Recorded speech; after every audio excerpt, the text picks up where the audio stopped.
and separating themselves from existing driveways. And so wanted to point that out, that you are granting that deviation if you were to approve this. And I already talked about the lot width and yard setback flexibility that the PUD allows, and that they've oriented their lots to this private road rather than a public street. And staff did recommend that the Planning Commission approve this planned unit development and subdivision pursuant to the conditions that we've listed in the staff report. And there is, I believe, 3 of them that we are proposing amendment, and I can mention those real quickly, is that, if I can find my conditions, I wrote them on there. On condition number 1,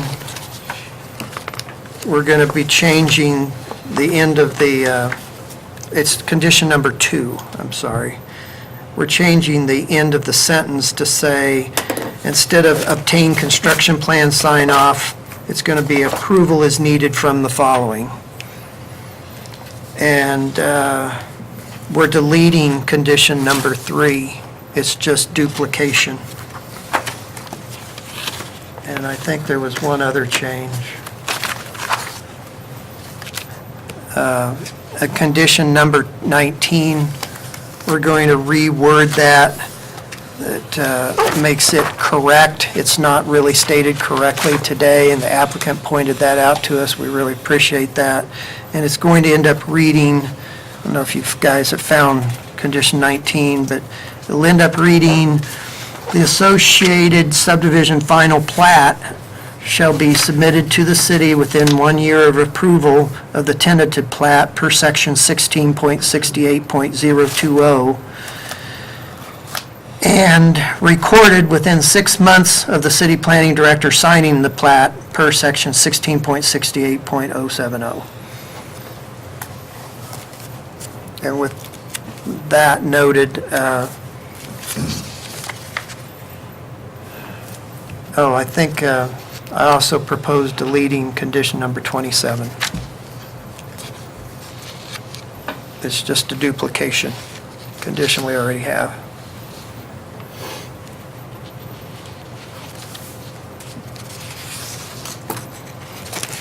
If that's any questions you have, I'd be happy to. Let's save questions for after any applicants speak, since we can move on with a little bit of time. So let's move to the applicant.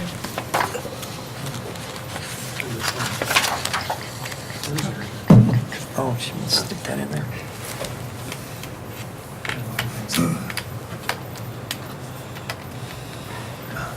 There's actually a PDF file on here.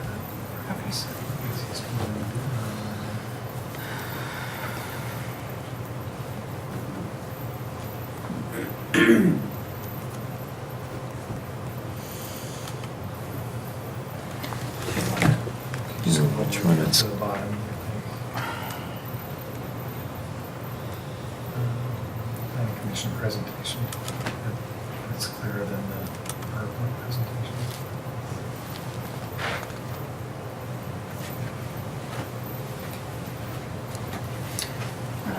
You state your name and your address for us. My name is Todd Iceland with Iceland Architects, 1307 7th Street, Oregon City, Oregon, 97045.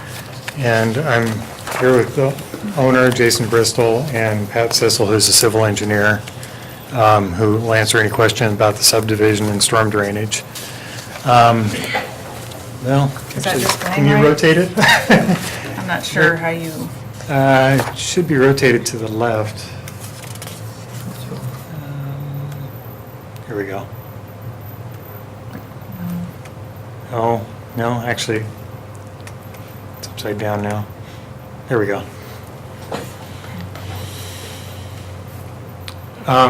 This is just an aerial of the site.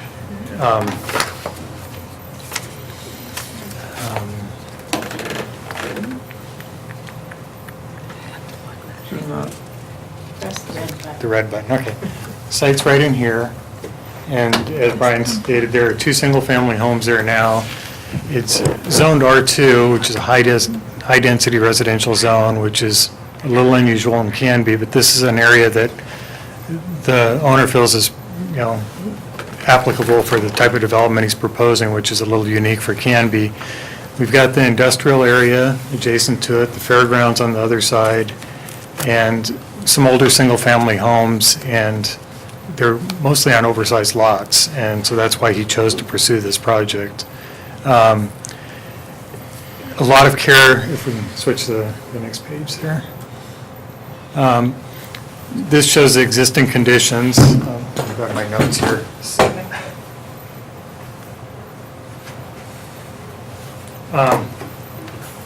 So we have the two homes that are there now. They're proposed to be demolished.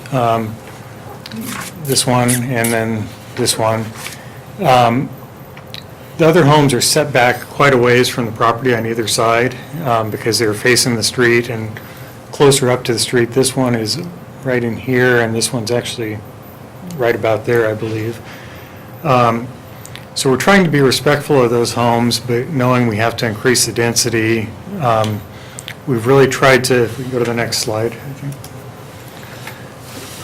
We've created these pedestrian pathways that will face each of the front doors here on both sides. And then we've got the parking, overflow parking, 12 spaces. We're only required to have 8, but we're actually going above and beyond. Each one of the units has 2 spaces in the garage.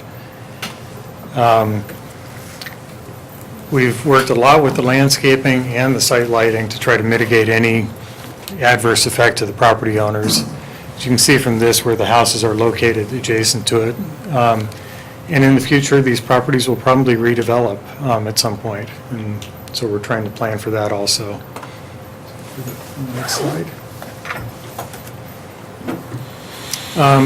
This is a landscape plan, and I apologize, it should have been a little bigger. If anyone has any questions, we can probably blow this up a little bit, but the landscaping is, like I said, it's developed very extensively, and as each one of the buildings is built, it is designed that the landscaping will go in at that point and have a very mature look when the project's completed.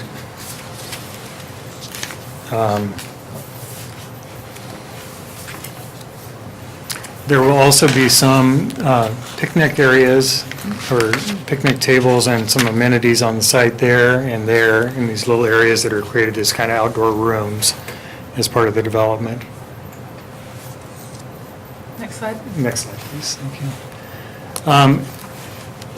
This is similar to the drawing that Brian was showing you with these dark areas. Those are actually going to be pavers. It's going to be a pervious pavement. The lighter areas will just be standard asphalt. The storm drainage is a combination of utilizing those pavers and also some infiltration. And we have had extensive testing done because of concerns of some of the neighbors in the area, and we've been assured that there's not going to be any issue at all with percolation. This is the lower level unit plan. The entry will be here. There will be an outdoor patio area here, roughly 10 by 12, I believe. We'll have an office den area down on the main level right off the entry, and then the 2-car garage. And if we go to the next slide. Upstairs, it's a pretty open plan with a great room, dining room, and then kitchen area. And then upstairs, there will be 3 bedrooms. 2 baths up there, so we'll have 2.5 baths and 3 bedrooms in these units. These are going to be townhomes. They're going to be on individual tax lots and sold that way. It's not a condominium or apartment project. The exterior elevations, again, facing the neighboring properties, and the lighting will be all low bollard lights along the pathway. The lights along the entry porches, they will be shrouded, so there will be no glare. The lighting on the alley side is going to be provided by 2 pole lights, and then there will be soffit lights in here under these soffits that will be tied to the homeowners association meter. And then again, the rear side and then the side facing the streets. And then this is a rendering of what it would look like from, this is from 3rd Street, I believe. And then from the other end of the property, looking towards this would be looking from the neighboring property. And then an overall aerial of the site. And then if you,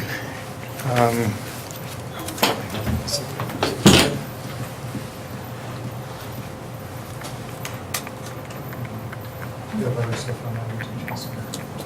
Just a lot of digging.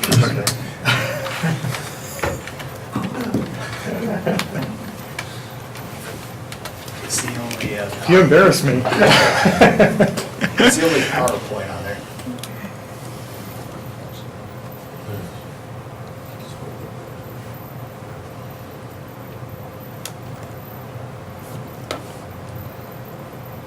Probably at the bottom. The picture's PPX or?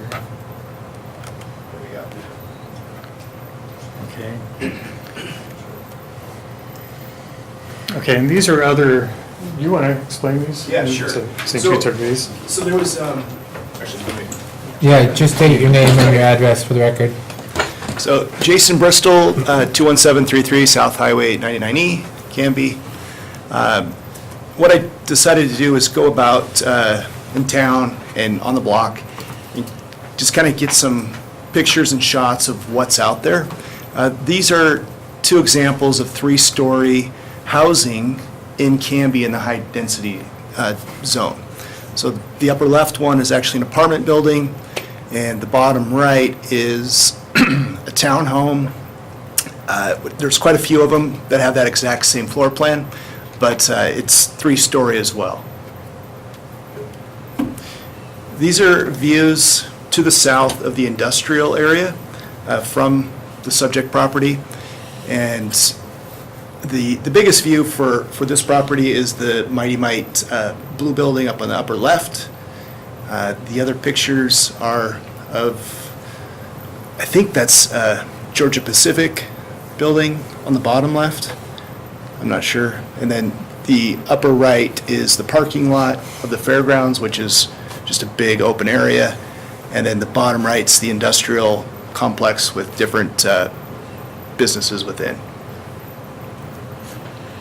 These are some of the single-family homes on the block, just the block. I didn't go out and about.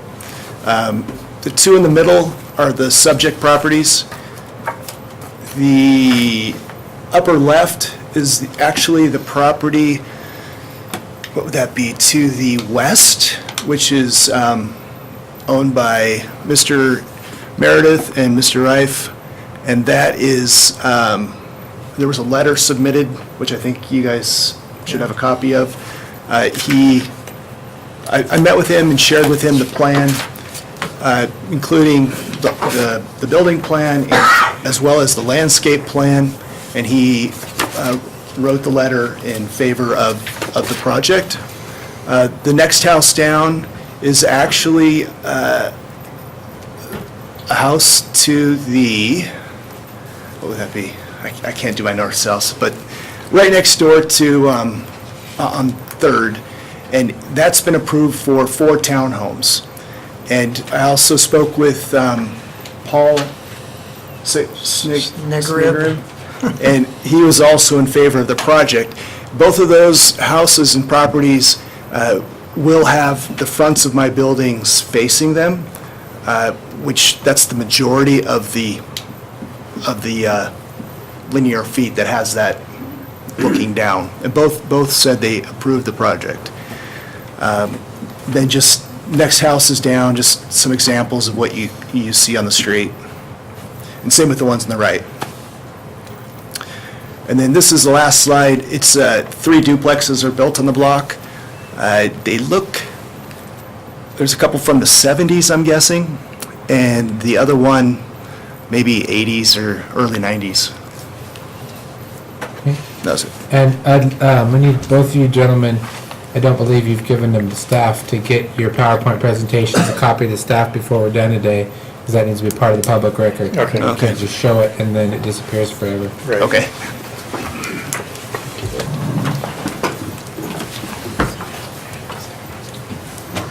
Okay. Anything else from the applicants? You guys have about 2 more minutes. All right, good evening. Again, Pat Sissel, Sissel Engineering, 375 Portland Avenue, Gladstone. I just want to touch on the storm drainage for the project. Is it possible to pull up the C1.3? I'll just begin by saying we're using a combination of pervious paving and a dry well on this to address storm drainage. The reason for the pervious paving is because there's a standard in the code that says that you have to have a certain amount of impervious percentage on each lot. We are trying to not only meet that impervious percentage for the project as a whole, but also on an individual lot-by-lot basis, because these are individual lots.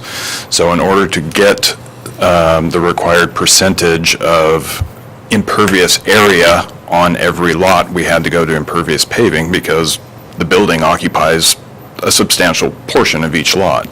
The pathways on the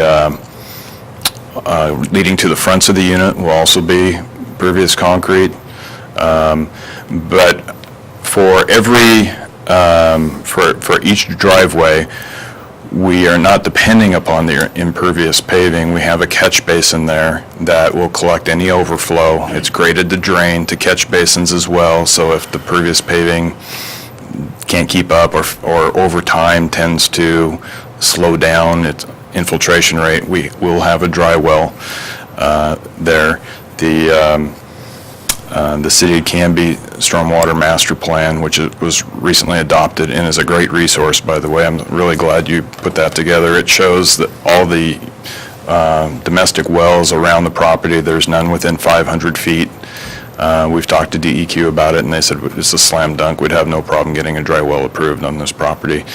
The dry well will be over 20 feet deep, and as I said, it'll have the catch basins for the paved areas that, as you can see on this plan, real quickly here, the catch basins right in this area.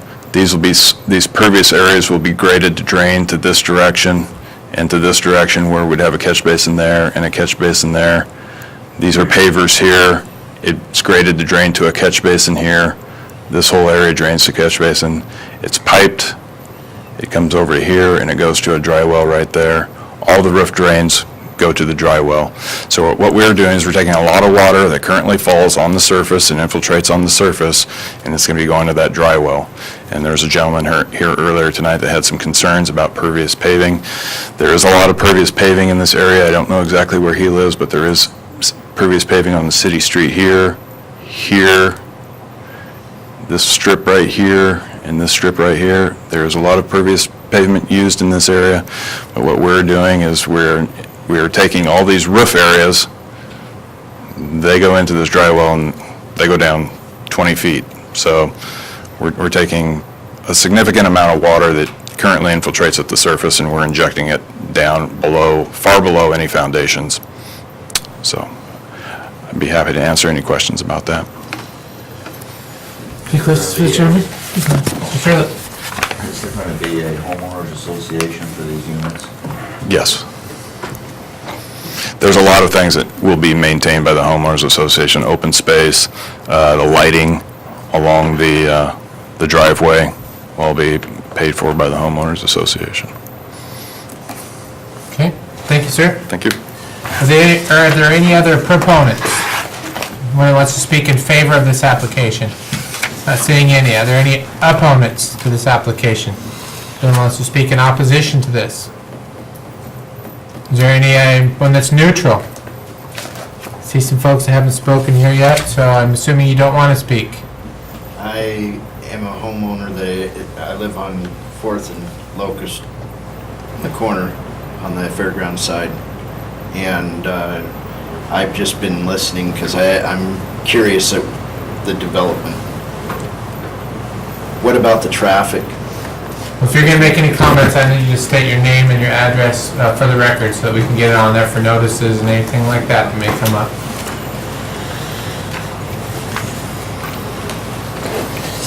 My name is Michael Burwell. I am a homeowner at 458 North Locust. And my concern is the traffic that we already have a problem with through there. And there's already been, just this last week, an accident on the corner of 4th and Locust, right there by, just next to the duplex. They come, it's a thoroughway from 99E, clear all the way through to Ivy. We've been fighting this since 1982. And somebody's going to get killed, especially you guys put it into high density. There's going to be more children. There's going to be more people coming in and out of these driveways, and they fly through there. Some of them I've seen come through there at 50, 60 miles an hour. I have had 2 cars in my driveway destroyed because of people coming off the road through my driveway over the years. What is the city going to do about the traffic problem on that street when this goes in? Somebody's going to get killed. And that's all I've got to say on that. Thank you, sir. Is there any other opponents? Yes, sir. Please come up, state your name and your address for the record.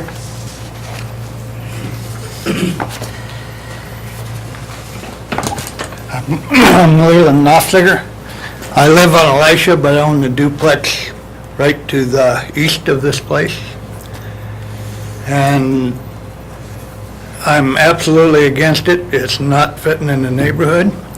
I know it'll put, the sun will go down at 3 o'clock in my units, which my tenants are not going to be happy with, which will be hard to rent. But also, the main thing is the water. I know they're telling you the water's not a problem there, but their water is a problem, and I'm not sure the dry well's going to do it. If you can get a good system and get the water out of there, would be fine. Excuse me. But the way it is now, when we had this rain, my tenant called and said the yard was flooded. And when I went in, the water was coming back up through the ground, through the gutter drain tile. There is hydraulic pressure bringing that water into that area.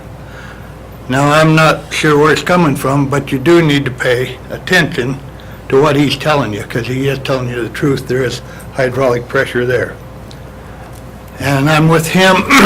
If you can cure it, that's fine, but if you can't, you know, somebody's got to be liable. So I don't know who it is, and this is, you know, I'm for progress, but I'm not sure this fits the area. These units will be looking right in to the backyards of my units, 3 stories high, looking right down into the yard. My tenants have no privacy at all. Now they have a 6-foot fence, but a 6-foot fence is not going to cover their backyard, their picnic or whatever. Anyhow, thank you. Thank you, sir. Are there any other opponents? Okay, not seeing any other opponents, we will move to applicant's rebuttal. Does the applicant want to say anything else?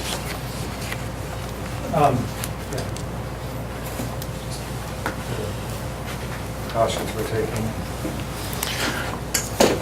Good evening again, Pat Sissel, Sissel Engineering. Just to touch on Mr. Nofziger's question or comments about the drainage, there's a substantial amount of pervious asphalt used around this area.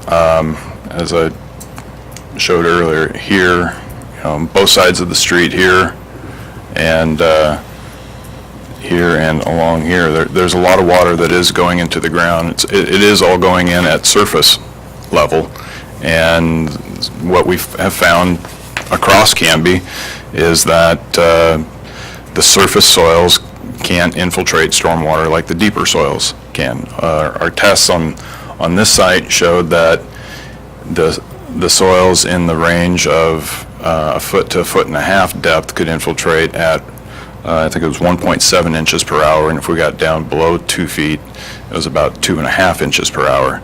what we found in most areas of Canby is once you get down below 16 feet, that you get into the cobbly boulders type soil where the infiltration rate increases significantly on the order of, well, what we've seen in certain parts of town is it's on the order of an inch per second type of infiltration. And so our dry well on this site, the intention is to get it down below that confining layer in those soils that don't infiltrate as well, and to get down to the better draining soils. So we can, you know, I can't say that we're going to solve or alleviate any of the problems that exist. Our goal is not to make any problems worse, and that's the intent of installing the dry well. And your engineering report is the Geopacific Engineering That is report correct. that we have? That is correct. Test results? And to address the other concern about traffic, and traffic is an issue everywhere. There are certainly, we've heard stories about the issues in this area. Obviously, there's, the city can do some things. I know speed humps are typically frowned upon by the fire department, but there is some measure of, patrolling that the city can do. Enforcement is the typical way to handle this. If, you can do signage and that sort of thing. I think that enforcement is probably the most significant way that you can solve the issue here. Speed humps, they're usually thrown out as a suggestion, but most of the time the fire departments don't like them because they slow down their response time. And with this site being fairly close to the fire department and serving this area of town, I imagine that they might take this route fairly often. So that's all I have. Any other questions from the applicants? Okay, that will close the public testimony portion of tonight's public hearing on this application.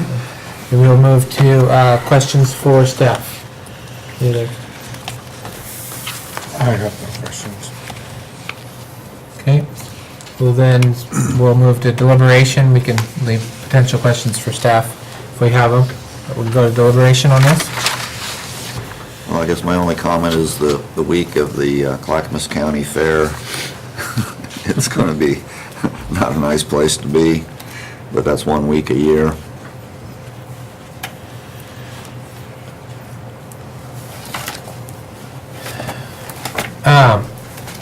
I would comment with relation to the gentleman's concerns about, water.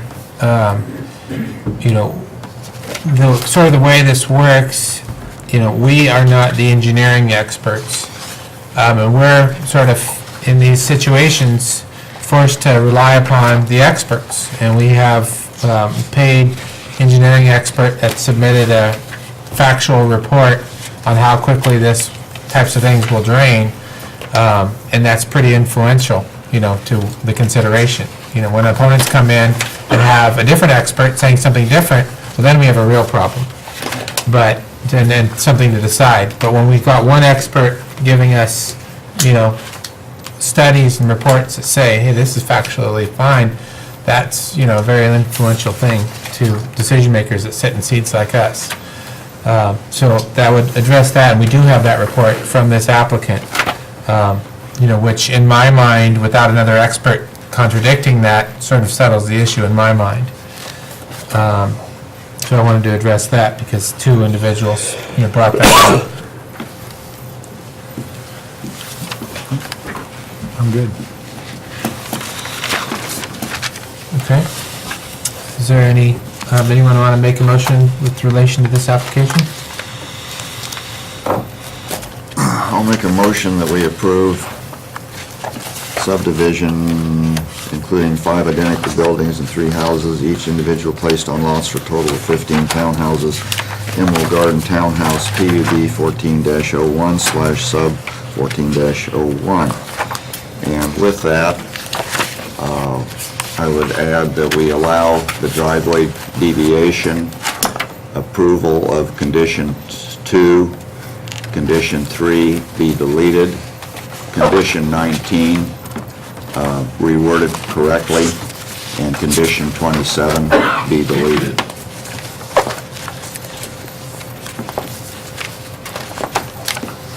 Mr. Sirley, do you have in your notes the revised wording for 19?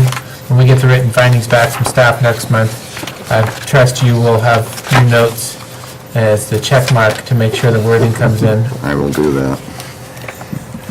exactly as it. Is there a second to Mr. Sirley's motion? I will second that. Okay. Is there any discussion about Mr. Sirlett's motion to approve with as amended? No. No other discussion? We'll move to the vote. All those in favor of approving the Emerald Gardens Townhome PUD 1401, subdivision 1401, as amended by Mr. Sirlett's motion, signify by saying aye.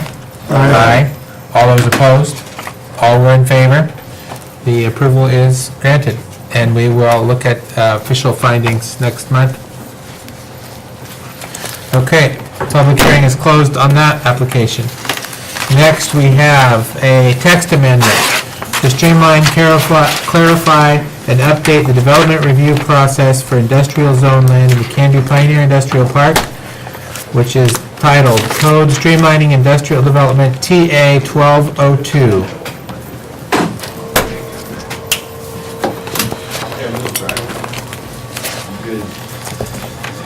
Now, I will read this to the public. You have approximately 30 seconds to get down here and speak if you would like to speak, because everyone just left. We are very boring tonight. Somebody forgot their hat.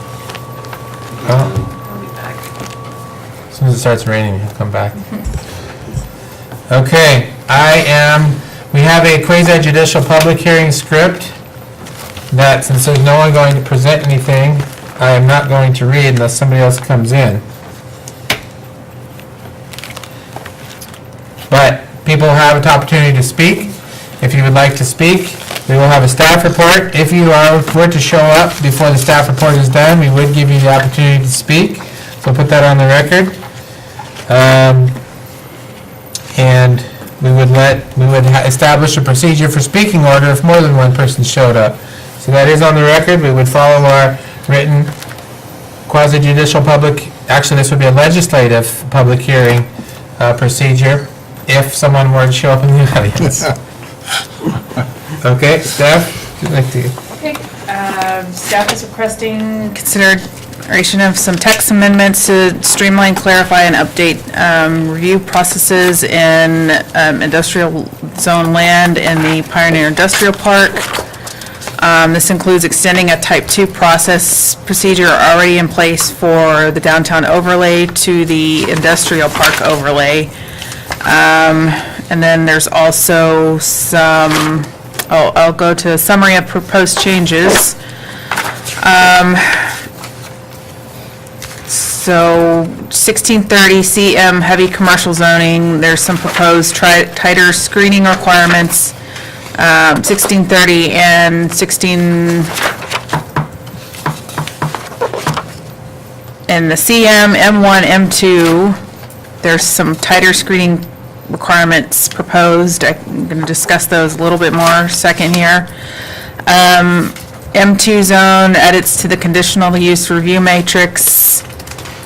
The overlay zone, clarification of zone, reduced job equation requirements, freestanding warehouses conditional use, and planning director approval metal elements, drought tolerant plants. Major edit is the design matrix cleanup, which I noted when I did the trend development, noted several needed amendments. So, and then 1649 is adding the industrial overlay to type 2 option. I think the best way to do this, unfortunately, is quickly go through them one by one, unless you've had a chance to study them extensively and already have your questions lined up and you don't want to do it that way, but Why don't we see if there's questions about any of these? Go that way. I have no questions at this time. We did propose the tighter screening requirements requested by other city staff. I don't know, Brian, if you had inputs on that. We have concerns that they might be problematic. Do you have the one that we discussed? These two are inserted into 3 different zones. We've adjusted the landscaping, I see, as we've talked Yeah. about over. There was For a just while staff, now. some concerns about parking lot and particularly buses and freight vehicles being viewable. But it, you know, there's a requirement saying that they should be screened. I mean, I think it's great to require things to be screened, but more screening is always desirable, but when you get down to an application and, you know, it's going to require taller trees, more bushes,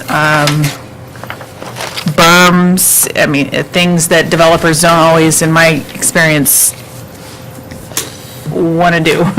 Yeah, he got his hat. There we go. Now, And what is screening, and it's, it might be an impediment to development, and to go back onto the overlay zone, the site 2, changing it to the site 2 for most of those. I can't remember, I looked this up last time we were dealing with this, but can you remind me, the review for a planning director decision on these comes to us or the city council? the planning director makes the final decision, doesn't go to planning After commission. giving notice to Notice surrounding to property surrounding owners. property They- owners, And then yeah. the appeal comes to us or to the city council? It goes to you. Okay. And it's supposed to be only for developments that meet the code to a T, with no controversy. I think screening is always And- discretionary. I think that's part of I'm not talking our, about the screen, I'm talking Yeah. more just yeah, about but the... that's part of our issue is that in practicality, because of a couple of the increased screening requirements, and in particular, on page 241, condition number 5, that's the only item that's being proposed in here that I have a little bit of concern about, is that we're asking that employee parking be located at the, does it say at the front? Or side of the building? Why would we want to prohibit them from parking behind their building? Right. Does that seem? You look at Fred Meyer, that's where they basically make their employees park there. Yeah, I mean, we're talking an industrial area where there's not retail uses. That conflicts That's- with, that doesn't- that there's conflicts something with wrong some stuff there. in our code that encourages parking to I the thought- back. Yeah, I thought we were requiring it to be to the side or the rear, and then I just read it and it says the front. I guess I'm confused now, Okay, so. tells me, I would, as chair, I'd move to table this provision Okay. till next month, so staff can clarify that. Yes. We would not want to adopt something that there's some uncertainty on the exact language and have to amend it later. And since this was noticed and it's on the public record, this will be continued, this particular public hearing will be continued next month, so we don't have to send out a new notice. We will resume the consideration of this at our next planning commission meeting.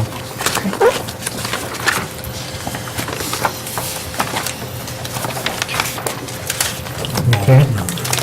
All those in favor of tabling this to our next planning commission meeting to get clarification on the parking provision, please signify by saying aye. Aye. Any opposed? All were in favor? Okay. So we have other reports from staff, other items of interest. Well, just one item.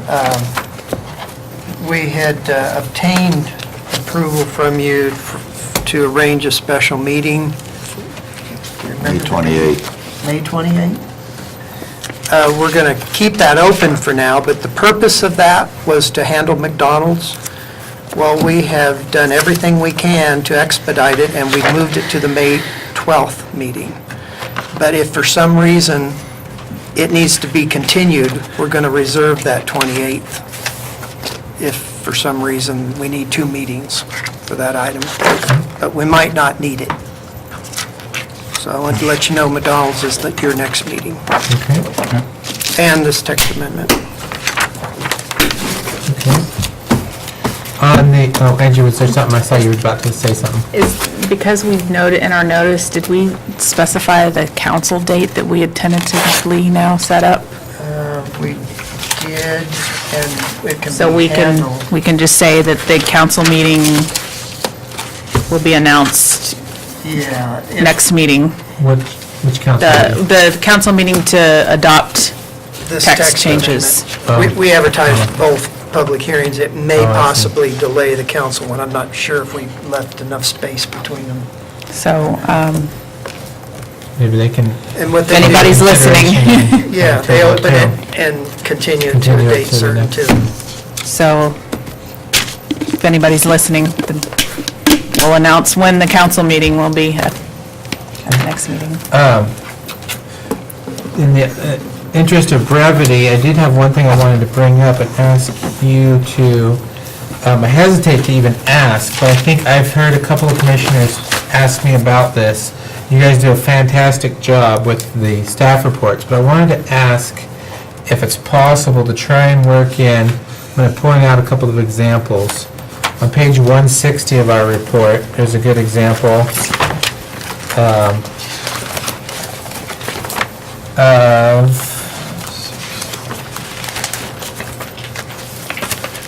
for instance, page 160, we had subdivision D, or section D, just says the all turnaround system shall meet or exceed the requirements of the parking divisions of chapter 16.110. It doesn't really tell us what those are.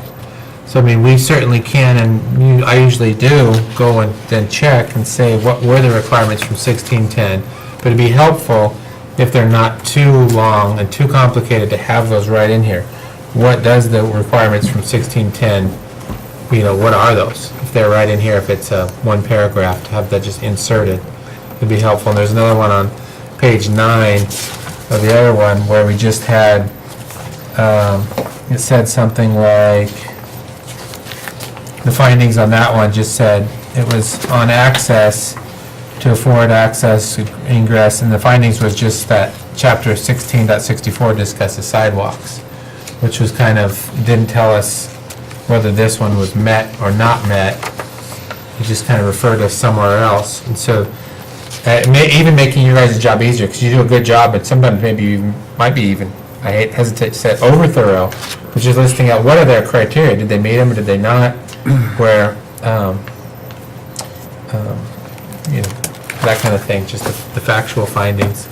But you guys as the professionals, you do a great job. I just wanted to bring those up because people have asked me questions over the last few years about some of those things, the cross-referencing or the just discussion rather than these are what staff thinks should be the findings. That was the only things I was going to bring up. Any other commissioners want to bring up any other items of? But I would like Okay. to move that we adjourn. That's good. I'll second that. Is there any, all those in favor of adjournment, signify by saying aye. Aye. Aye. We are adjourned. Thank you, everybody, for such a long night.